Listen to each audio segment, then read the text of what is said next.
بسم الله الرحمن الرحيم الحمد لله وكفى والصلاة والسلام على الحبيب المصطفى صلى الله عليه وعلى آله وسلم تسليما كثيرا. إن الله وملائكته يصلون على النبي يا أيها الذين آمنوا صلوا عليه وسلموا تسليما. Mes frères et sœurs, assalamu alaikum wa rahmatullahi wa barakatuh. Mes bien-aimés frères et sœurs non musulmans, bonjour, bonsoir, bon appétit, bon ce que tu veux. On entre directement dans le vif du sujet. Une jeune femme me dit Salam alaikum, c'est avec beaucoup d'espoir que je vous écris en espérant que vous aurez le temps et l'envie de me répondre. Ton message servira peut-être à d'autres parce que ça fait 2 mois que tu m'as envoyé ce message. Mes frères et sœurs, les messages que je reçois ou qui arrivent sur la chaîne YouTube L'Oasis de l'Excellence, je ne veux pas les lire tous. Et surtout quand je prends des pauses, je ne regarde même pas mon compte. D'accord? Quand vous avez besoin d'échanger avec moi, il faut m'envoyer un mail avec votre numéro de téléphone et me relancer si vous voyez que je n'appelle pas au bout de quelques jours. D'accord? Mais si vous m'envoyez un message sur YouTube, souvent, là, ça fait 2 mois que tu as envoyé ton message, peut-être il servira, Inch'Allah, à d'autres. Donc c'est avec beaucoup d'espoir que je vous écris en espérant que vous aurez le temps et l'envie de me répondre. L'envie, elle est toujours là, le temps parfois il manque. Pour une analyse tout à fait honnête de ma situation, qu'Allah t'accorde encore plus d'honnêteté, il faut tout de même que je vous raconte un peu mon parcours. Tout d'abord, il faut savoir que je suis issu d'une famille chrétienne. Qu'Allah te bénisse. Après un parcours de vie et scolaire tout à fait chaotique, j'ai décidé de quitter ma région d'origine en août, de reprendre mes études et de redonner un sens à ma vie. Par la même occasion, parce que tout est entassé, j'ai essayé d'espacer un peu, mais c'est encore comme ça. Donc un sens à ma vie par la même occasion. Aussi, en parallèle, au début, j'ai approfondi mes connaissances au sujet de l'islam en regardant de nombreuses vidéos sur Internet. Ce n'est pas que comme ça qu'on approfondit la connaissance de l'islam. Je ne sais pas. Mais khair, Inch'Allah, c'est quand même, tu as essayé, même si tout le monde combat l'islam, malgré le combat acharné contre l'islam, une chrétienne a décidé de revenir à la religion qu'Allah subhanahu wa ta'ala a voulu pour l'humanité. Allahu Akbar, qu'Allah te bénisse ma sœur. C'est là que les choses se compliquent, car j'ai fait la rencontre d'un Algérien par l'intermédiaire d'un site de rencontre danger. Danger, je vous le dis vraiment, danger. La problématique du mariage est très complexe et très compliquée. Il y a beaucoup de frères qui souffrent de la solitude, il y a beaucoup de sœurs qui souffrent de la solitude, il y a beaucoup de frères qui n'arrivent pas à trouver, il y a beaucoup de sœurs qui n'arrivent pas à trouver.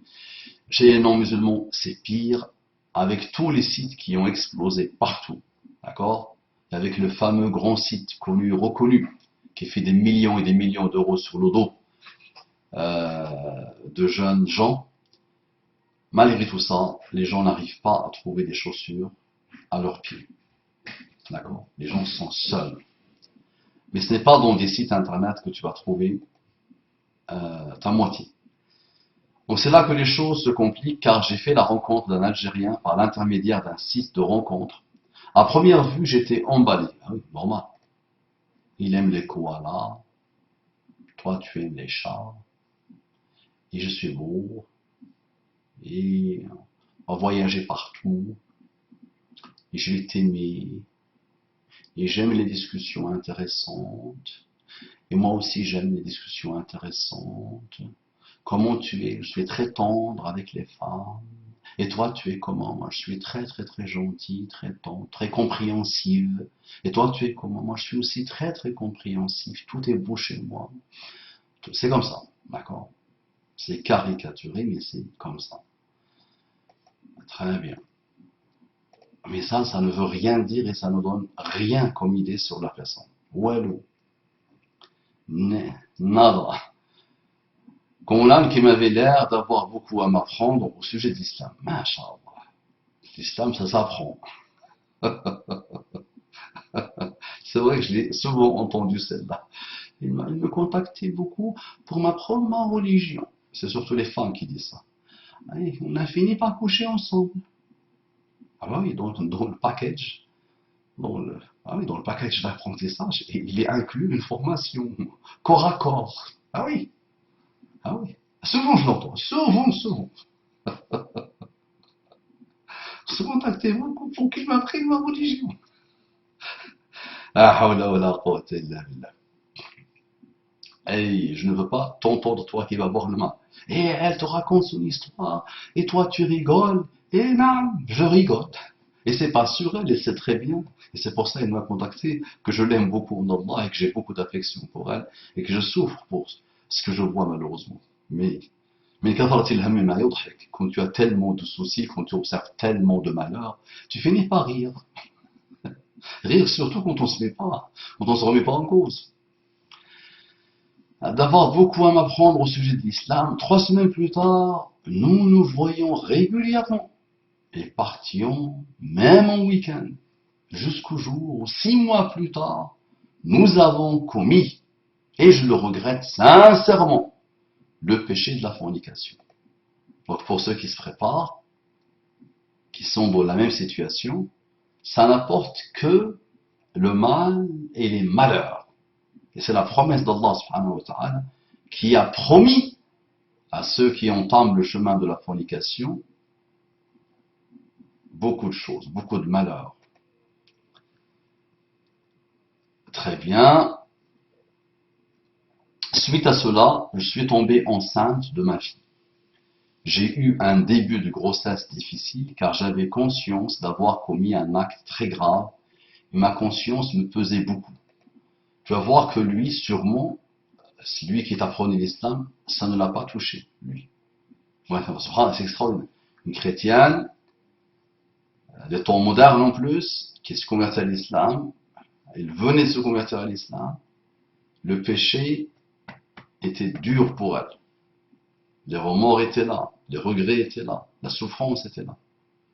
Et le musulman qui lui apprenait sa religion, lui, c'était rien, tranquille, extraordinaire.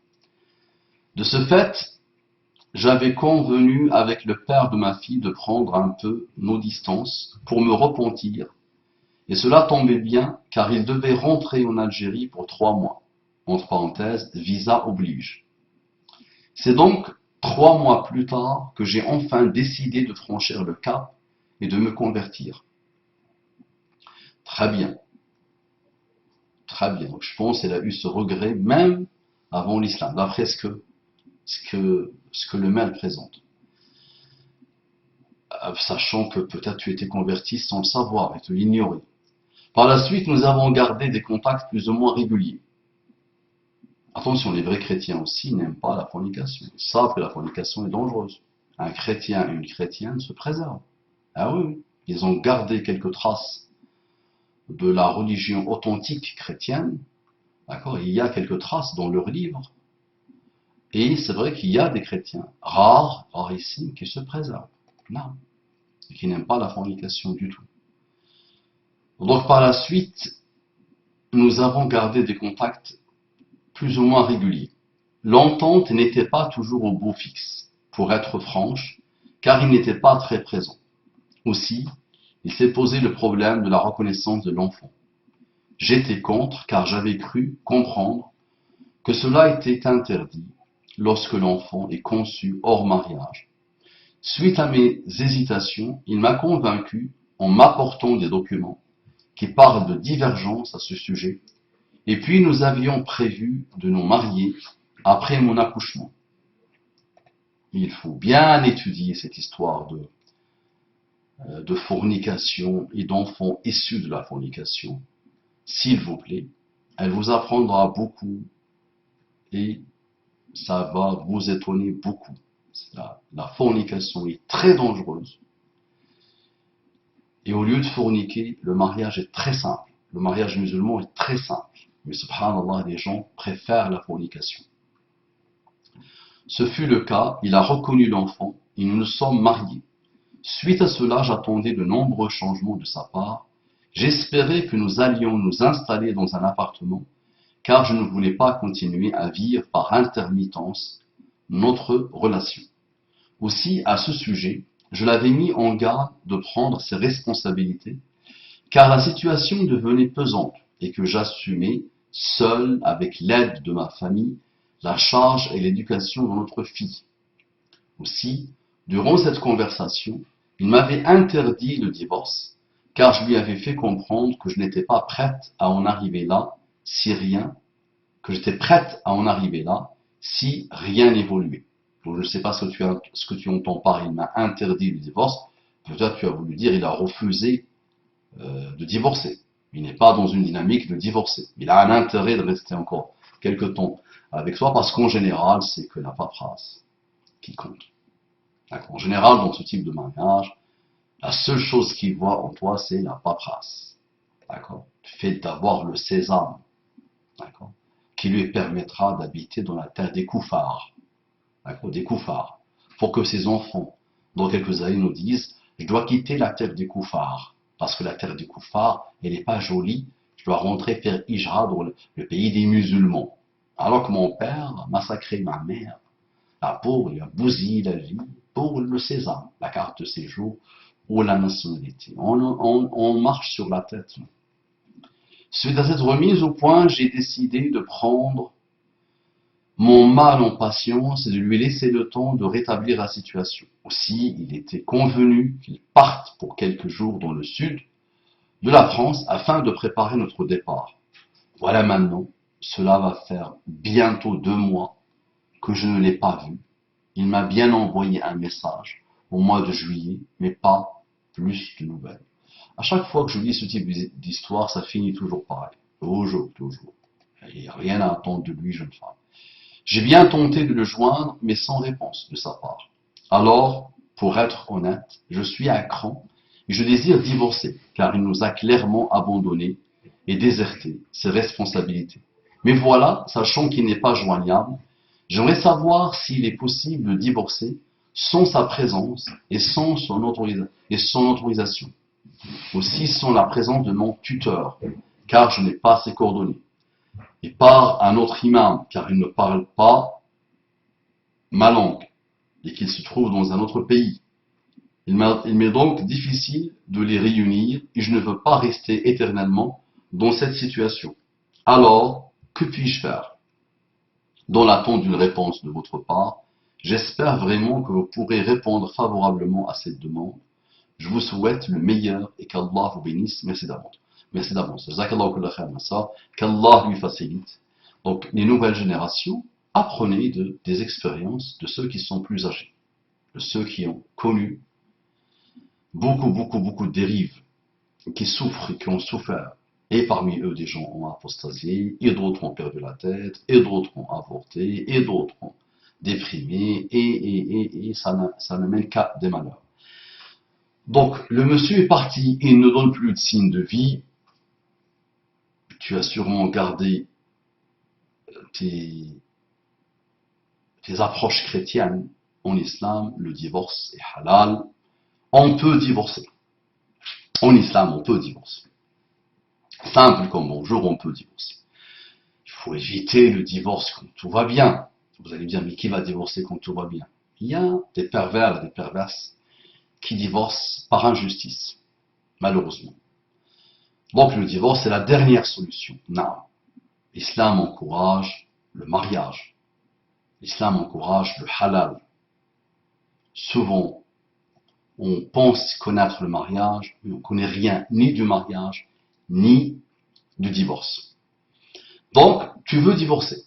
Tu as tout essayé, tu te dis qu'il n'y a pas de solution. La solution pour moi, pour ma fille, pour ma stabilité, pour mon bonheur, pour mon apaisement, c'est le divorce. Il y a 2 cas, parce que ce cas commence à se présenter pas mal, c'est pour ça que j'ai voulu donner comme titre à cette vidéo, répudier l'homme. Déjà, il y a quelques-uns qui sont en train de nous tirer des flèches, ou des balles, en caoutchouc. Mais le problème commence vraiment à se poser. Donc, j'ai voulu répondre à ce message, et j'ai voulu aller vite, parce qu'il y avait tellement de choses à dire, mais ça fait longtemps que je traite ce type de sujet.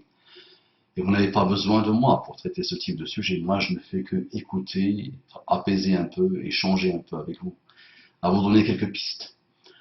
Donc, il y a deux cas.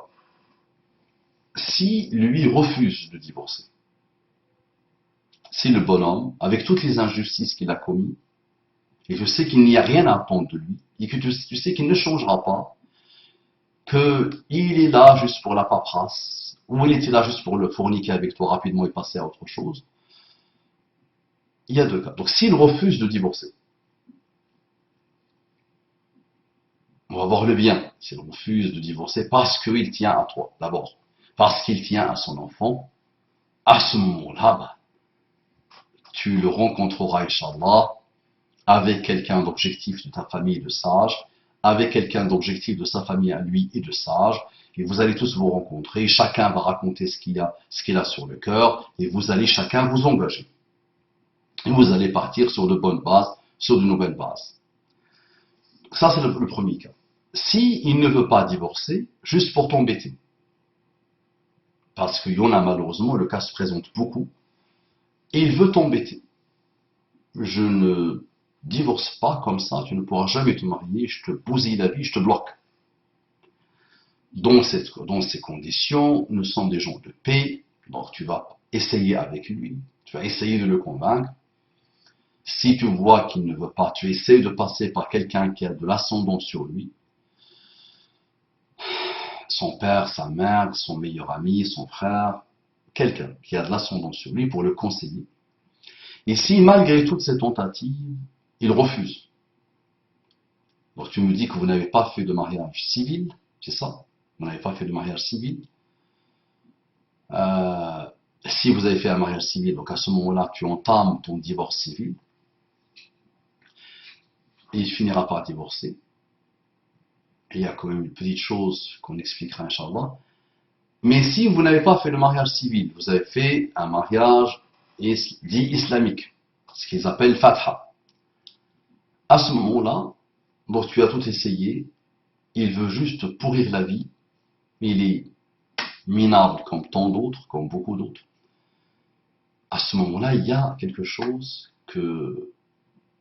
qui commence à s'installer, qui commence à devenir à la mode, c'est ce qu'on appelle le khula. Al-khula. C'est une sorte de répudiation de l'homme. C'est une sorte de divorce qui vient de la femme. D'accord? Dans ce cas, la femme part voir le juge dans les pays musulmans, elle lui explique la situation, elle dit je fais le khula. D'accord? Il y a des modalités à respecter, c'est bien expliqué sur Internet. Et on n'est pas dans un pays musulman, il n'y a pas de juge, il n'y a pas de tribunaux. D'accord? Donc tu pourras le faire puisque vous n'êtes même pas marié civilement. Tu pourras aller voir un imam, une association, un centre islamique. Tu expliques le cas et ils feront en sorte, Inch'Allah, ils feront le nécessaire normalement. Je sais que par-ci par-là, ça se fait. Et ils feront le nécessaire pour te permettre de faire ton khula tranquillement. D'accord? Le cas se présente pas mal. Les frères, il est strictement interdit de suspendre la femme. Ne la laissez pas comme une suspendue. Il est interdit. Si le mariage ne tient plus, si ça devient impossible, de ta faute à toi l'homme, de sa faute à elle la femme, de votre faute à tous les deux, soyons des hommes d'honneur et des femmes d'honneur. Craignons Allah subhanahu wa ta'ala. Et c'est là vraiment où on voit les croyants et les prétendus croyants, et les menteurs, ou les menteurs. Donc à ce moment-là, gérons les choses d'une manière intelligente, apaisée, avec un maximum de crainte révérentielle d'Allah subhanahu wa ta'ala.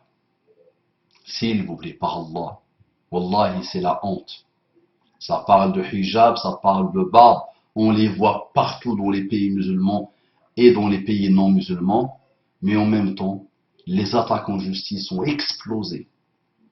Les problèmes familiaux ont explosé. Le divorce a explosé. La judiciarisation à outrance des sociétés musulmanes et non musulmanes a explosé. Et tu te dis, bah, le hijab est là. Si on dit que l'avènement de l'islam est lié à l'avènement de l'hijab et de la barbe, normalement, nous sommes à l'époque de Sultan Suleiman. Nous sommes à l'époque du Sultan Suleiman, qui dirigeait l'Europe et qui faisait trembler les empereurs européens. Mais c'est pas lié à ça. D'accord? Là, on est vraiment dans le niveau le plus bas, parce qu'on a vu que la facilité était de lancer une apparence, alors qu'on ne sait même pas ce que c'est que la prière. On n'a jamais peut-être prié. Et quand on prie, on ne prie pas. Mais malheureusement, on voit des situations qui dépassent l'entendement. Un autre conseil, je profite encore de ce rappel pour faire un autre conseil. Jeune femme, tu es d'origine chrétienne et de culture française ou européenne.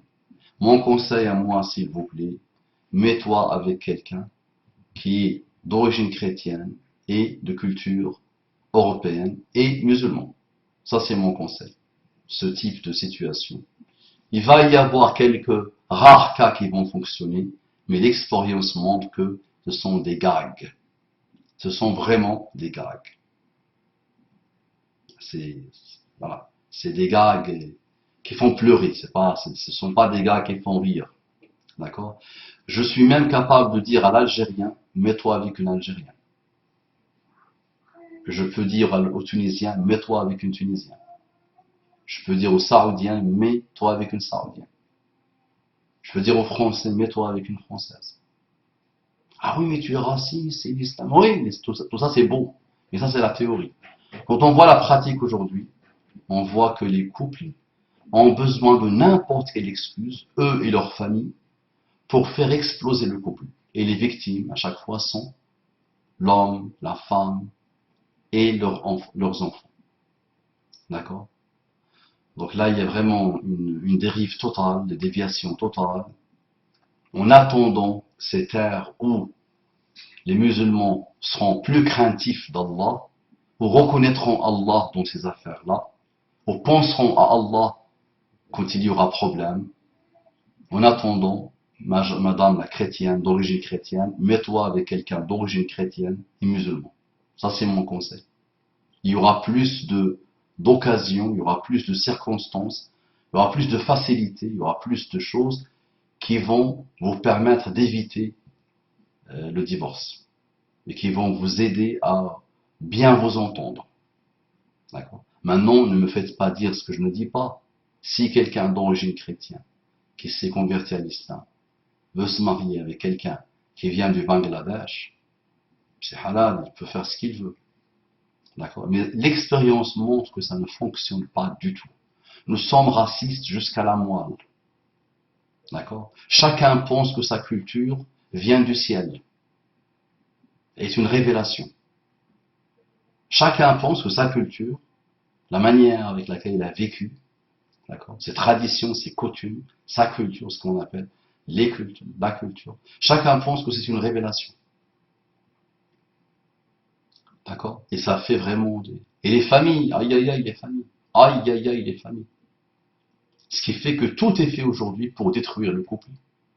Donc on a détruit la famille, on a détruit la tribu, on a détruit le lien que nous avions à l'époque avec la patrie. Tout a été détruit. Et aujourd'hui, nous avons détruit encore plus le couple. Le dernier noyau a été explosé. D'accord? Donc il faudra prioriser les solutions pour permettre aux couples, qui sont l'avenir de notre Ummah, l'avenir de la citoyenneté, l'avenir de l'humanité, Inch'Allah, de partir sur de bonnes bases et de se mettre ensemble dans de bonnes conditions et d'avancer dans de bonnes conditions. Wallahu a'lam. Assalamu alaikum wa rahmatullahi wa barakatuh.